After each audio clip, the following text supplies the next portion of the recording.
And welcome back to the third segment of our show this morning. We have been joined on set by representatives of the National Youth Council. We have with us Caricom Youth Ambassador Andrew Munnings.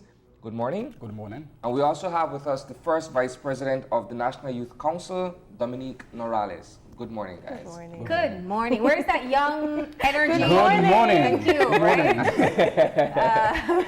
Right? So, you have a campaign, Vote Like a Boss. Yes. And it's not for people like us who voted a couple of times. It's for new voters. We Tell need you us. guys to vote like a boss as well, but this campaign is for young people. Yes, thank you. Yes. Because I'm not a young person. I'm kidding. But no, tell us where this got. I mean, I think it's a wonderful initiative, a long time overdue. It's young people talking to young people to come out and vote. Where did it come from? Well, Guyana was the first country to start this campaign, and up to now, they have a program that is called Still a Boss. So after Vote Like a Boss, there is a program where young people say, you know what, we have to hold politicians, those who we have elected, we have to hold them accountable for whatever promises are in their manifestos. So basically what this Vote Like a Boss campaign is to bring out young people, you know, because it is known that over the years, young people not come out. And that's what we were going to Young get people at. not come There's out. something, I mean, I know I'm a bit different than most, but when I turned 18, I was excited to register to vote. Really? It was one of the few things you actually have a privilege of doing at 18. But I've realized in conversations with young people on this very same show that young people are very much disengaged from the political system in governance issues. And nothing can be a clearer example than when we spoke with student leaders at tertiary institutions. And one entity said, listen, when we ran for student elections, we changed the name from student government to student union because people didn't even want to vote in the school election because government was something that they just didn't want to be a part The of. term government is a turn off. And this is amazing, concerning, and really just the biggest red flag we could have in terms of what our young minds feel about our system. How are you hoping to change that? I know you had some assessments that you went out and did. Are you finding the same issues when you go out? Yes, very many of the young people aren't registered, and if registered, aren't voting. Because of the same reason, they're tired of our idea, our experience with government and government processes. And so to change that, I think people just need to look at their lives. For me, just look at everything that's happening around you. For whatever amount of years a term lasts, you don't have much power. Yes, you can go and write letters and concerns, but the one time when you get the opportunity to choose who will try to change your municipality or your nation, you shouldn't sit down and let that pass you by. Exactly.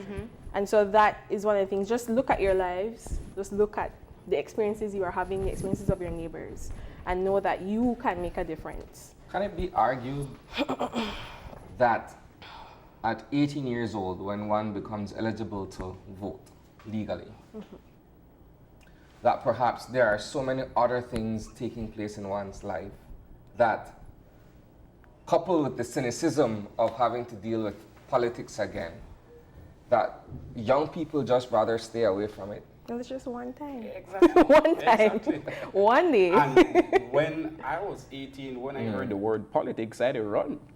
I Not to it, from it. from it. But now I have to, you know. So, Yeah. but when you look at the stats, most young persons tell you they are not interested at all. Even the ones who are registered, they said, I have no intentions to go out and vote.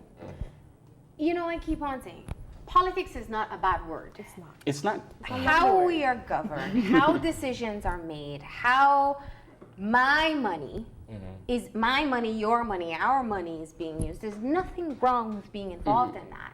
But I think when we say politics, people think partisan politics. People think the red versus the blue, which is just the most pervasive conversation when we talk about governance.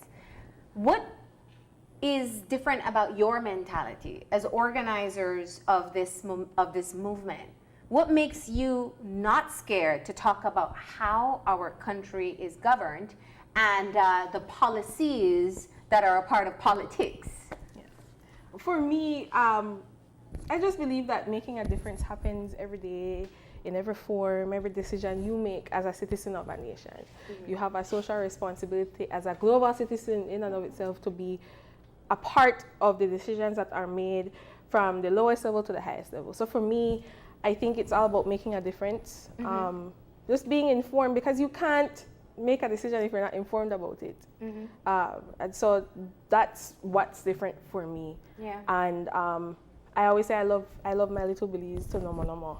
And so I want to know everything will happen in a Belize, and so that's my mentality. And in my case, I know where I want to be in my life.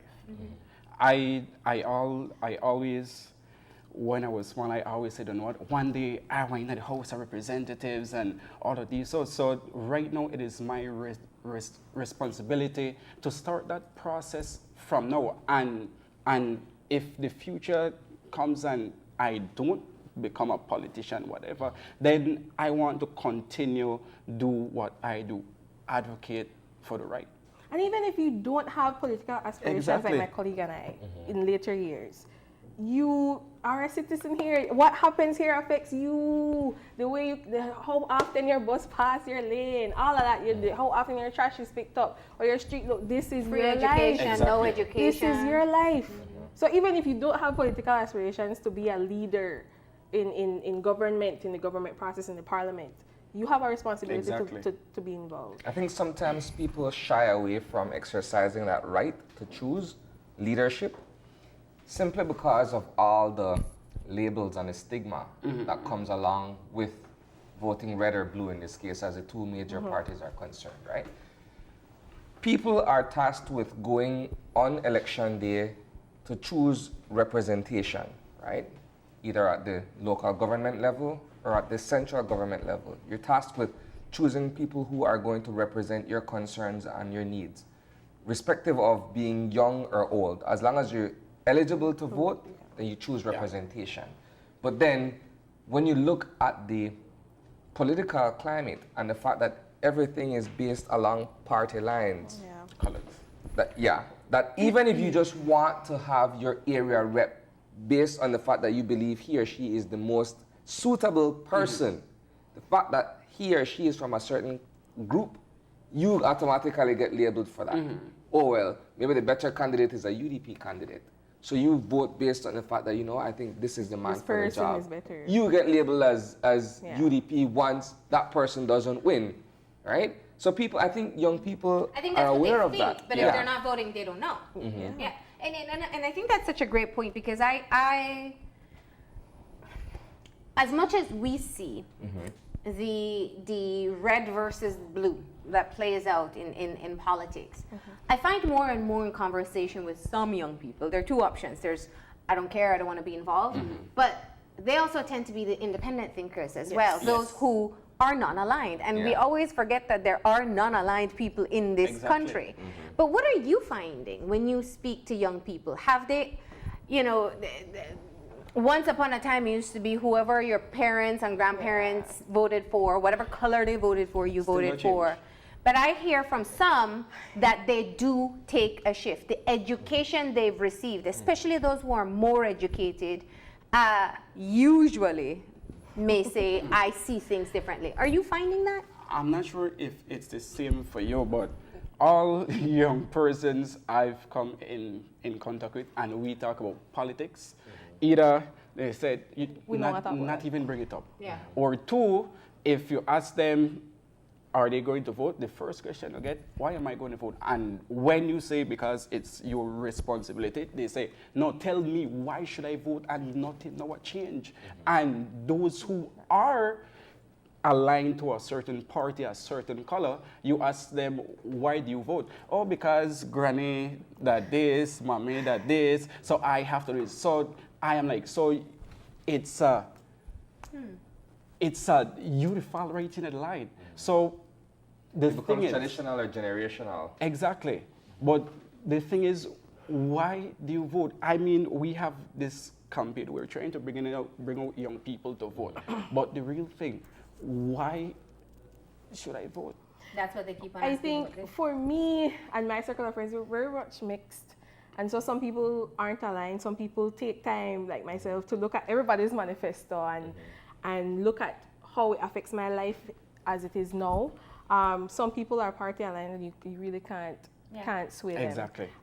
So it's very mixed, very different. And I think even those who are party aligned are now thinking and becoming more aware of. So let me ask a question. Yes. You're both young people. Yes. Are your decisions based on what is contained within a manifesto? Because at the end of the day, a manifesto is only but a promise. Yes. And oftentimes we are the most disappointed when we choose representatives who we believe will be able to reflect our concerns in Parliament, and these people fall woefully short.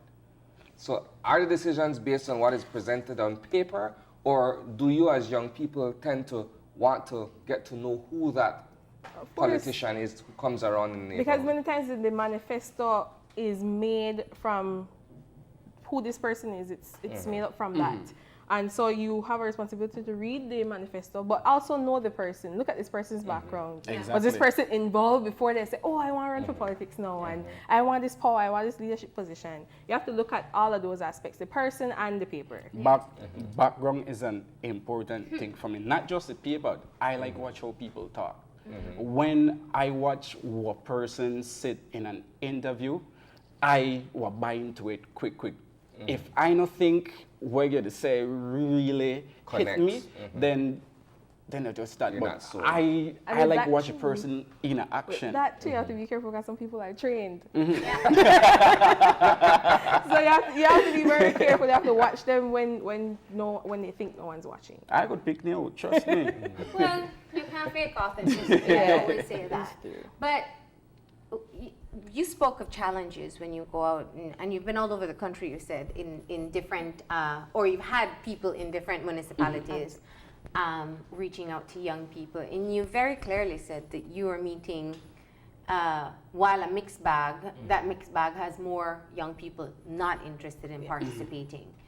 What are you doing to be able to help to educate them, to change their minds if needs be, if not to vote in this upcoming election, perhaps consider General. The just general paying elections. attention to what's happening in the country and considering voting at another time as well? How do you Well- take, and it's hard because when you're somebody who's passionate, you get something, you're trying to tell somebody how it can affect them. It can be a Yeah. challenge sometimes. We had this conversation and we thought the same thing. Rather than bring up the vote like a boss campaign when it's soon to elections, why don't you allow it to be an ongoing process? Just like Guyana, still a boss, why don't you continue the process? Advocate, go into school. I mean, not just at the university level where young people can vote, but from the primary school, talk about politics, because when people hear politics, a lot of people think, oh, lad, no. But the truth is, politics is a way of life, right? And as a citizen, if you live in this country, people always say it's a right. I say it's an opportunity. And you can let it pass you by, or you can grasp it now. But most certainly, I personally think the advocacy, the discussion has to continue happen, and it shouldn't be a 2 months before election process. So I think for years to come, or from now, we have to continue this discussion with young people, those who can vote and those who are about to vote. That speaks to the strength of the youth voice, though. Yes. Because at the end of the day, if the pulse, for instance, isn't where it ought to be or as sound as it should be when young people talk about various issues that affect them, because that's That's where the political conversation comes from, right? When things start affecting you at home, things start affecting you in your neighborhoods, things start affecting you at the country. That's when people start discussing political change and the win that comes along with that. I'm saying to you, if that voice, for whatever reason, is suppressed or it goes unheard, then the issues that affect young people remain unaddressed. We have a ministry that deals with youth, sports, and culture. But whether or not the youth issues are seriously being looked at is another thing, because we don't get to hear how often the successes of certain issues that are being dealt with in a positive manner are brought to light. How do you guys now convince young people long after the vote that their voices still matter? No, go ahead. I'll talk after. I had a conversation with Miss Butcher that was up here just now, and what we were discussing was how do we get young people out? I had something important what just slipped my mind that I had to say about what you said. We're over 60%. We're over 60%, and that's a lot. And I always say, me and you can't be the only one with the talk on the topic. Because if we have an issue right now, if me and you go out there and rally, not only rally, but talk about it.